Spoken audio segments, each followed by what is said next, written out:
Hello hi friends, good morning. పొలం కాడికి వచ్చిన పొలం మొత్తం తిరుగుతున్నా.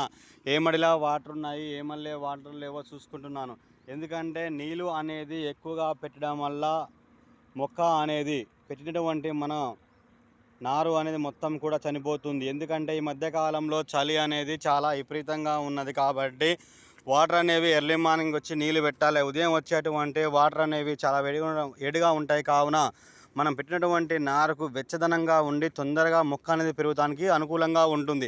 ఎందుకంటే నీళ్ళు అనేవి మనం స్టాక్ ఉంచినామనుకోండి, ఏమవుతుందంటే అక్కడ మొత్తం కూడా కుళ్ళిపోవడము, రోగాలు రావడము, పొలం అనేది మొత్తం కూడా ఎర్రగా వస్తుంది.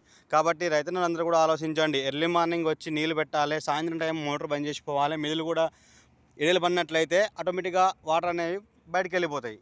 అప్పుడు పొలం అనేది చాలా మంచిగా వస్తుంది, తొందరగా పెరుగుదల అనేది మనకి ఇక్కడ కనిపిస్తుంది. మా వీడియో నచ్చినట్లయితే లైక్ చేయండి, షేర్ చేయండి, సబ్స్క్రైబ్ చేయండి. మరిన్ని వీడియోస్తో మీ ముందుకు వస్తాను. జై రైతన్న.